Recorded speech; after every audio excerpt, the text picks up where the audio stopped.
The End-of-Life Checklist: 7 Steps to Do Now. We spend so much time planning for life's big moments, weddings, births, careers. But what about the final chapter? End-of-life planning is an often overlooked aspect of our lives, yet it ensures that this final chapter is written according to your wishes, bringing incredible peace of mind to you and your loved ones. Hey, I'm Graceful Mindz, and I get it. Most of us would rather avoid discussing end-of-life planning altogether. It's uncomfortable, and it's easy to put off. I've been there myself. But it's also one of the most important things we can do, especially after the age of 50. We often avoid thinking about our mortality, pushing it to the back of our minds. Perhaps we assume it's too complicated, or we're afraid of facing our mortality. Or we think we have plenty of time. Let's be real here. It can be incredibly difficult to imagine a time when we will be unable to speak up for ourselves and when we need to rely on others to make decisions on our behalf. But here's the truth. Taking control of your end-of-life planning is an act of love for yourself and your family. And the peace of mind that comes from knowing you've made your wishes known is priceless. In this video, I'll walk you through a simple 7-step checklist that will make the process of end-of-life planning more manageable. This will help empower you to create a plan that reflects your desires and ensures that those who love you will know how to proceed when the time comes. Let's dive in. 1. Organize your essential documents and passwords. First things first, create a master file for your loved ones. This might not be the most fun task, but trust me when I say it's one of the most loving things you can do for your family and yourself. Imagine a situation where something happens to you and your loved ones are left scrambling to find important papers or trying to guess passwords to your online accounts. It's the last thing they need while already dealing with a difficult situation. The best thing you can do is make things easy for them by organizing everything in one place.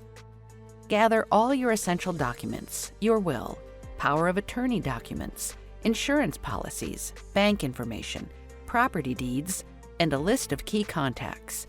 And in this digital age, don't forget about your passwords. Whether it's your social media accounts, email, or online banking, ensure that they are accessible to the person who will need them. I recommend using a secure password manager app. It's far safer than jotting everything down in a notebook. Think about keeping both a physical binder and a secure digital copy of your essential documents. The most important part is that you clearly label them and, importantly, tell someone you trust where to find them. This isn't a one-time task either. It's vital to update your master file regularly, particularly after major life changes like a marriage, divorce, or the birth of a grandchild. Now let's talk about one of the most important decisions you'll make. 2. Decide between a will or trust. It might sound complicated at first, but don't worry. Let's break it down.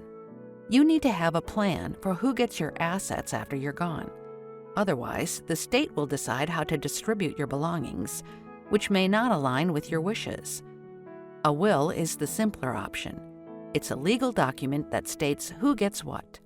A trust, on the other hand, is a bit more involved, but can offer significant benefits. Trusts help your family avoid the often lengthy, public, and costly probate process, and they also keep your affairs private. And don't think trusts are just for the wealthy. If you own a home or have assets totaling over a certain amount, around $160,000 in California, for example, a trust might be a better choice for you. How do you figure out which is the right option? My best advice is to talk to an estate planning attorney. They can provide you with personalized advice to ensure that your wishes are honored and that your loved ones are taken care of. Next up, planning for a time when you might not be able to make decisions for yourself. 3. Choose your powers of attorney. I know it might sound a bit grim, but trust me, this is empowering. After age 50, it's essential to have the right people in place, just in case. When we talk about powers of attorney, we're referring to two key documents: a power of attorney for finances and one for healthcare.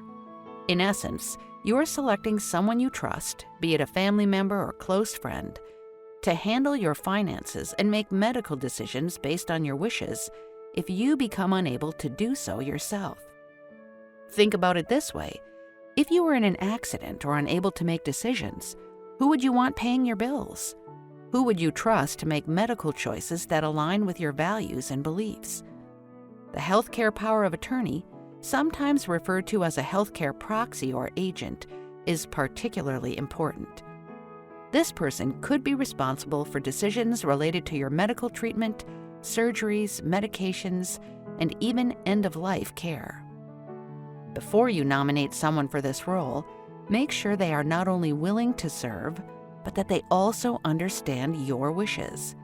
Have an open and honest conversation with them so they're fully prepared for the responsibility. Now that you've chosen someone to be your healthcare agent, let's make sure they know exactly what you want. 4. Write an advance healthcare directive. This is where an advance healthcare directive or living will comes into play. It's not easy to talk about, but it's an essential step, especially after age 50. An advance healthcare directive is essentially your voice when you can't speak for yourself. It clearly outlines the types of medical treatments you do or don't want in the event of a serious illness or injury. You can specify whether you want life support, resuscitation, or a feeding tube, for example. These are deeply personal decisions, and it's important to think them through carefully. You can find forms for advance directives online or through your doctor. The key is to have these wishes documented in writing and to make sure your healthcare proxy understands them. And remember, this is a living document, so it can be updated as your preferences change over time. Let's talk about something nobody wants to think about: your funeral. 5. Make funeral burial arrangements.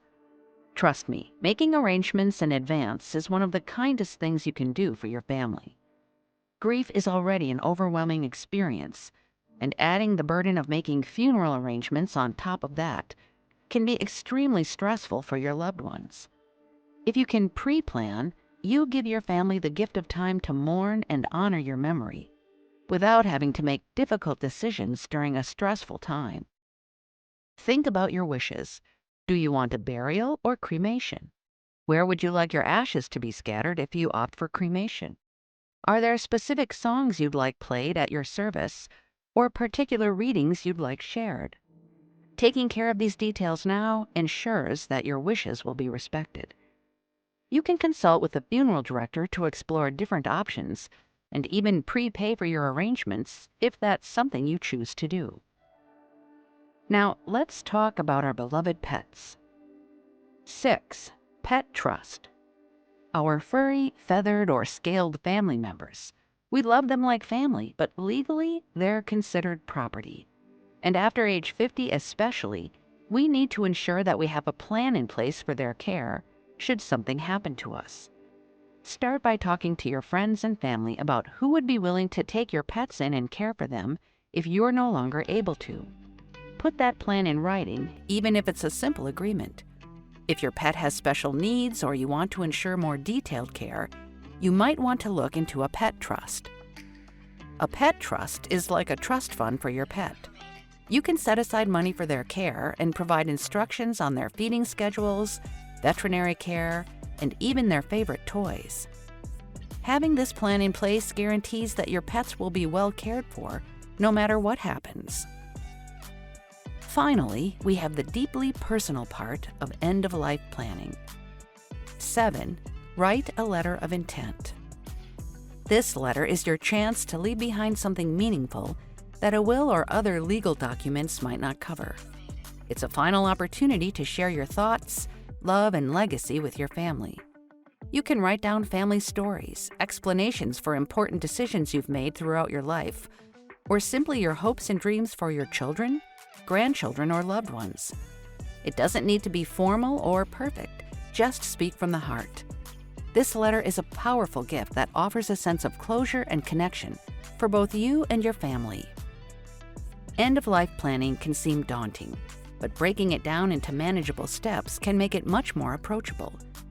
These 7 steps will help you create a plan that reflects your wishes and provides peace of mind for you and your loved ones.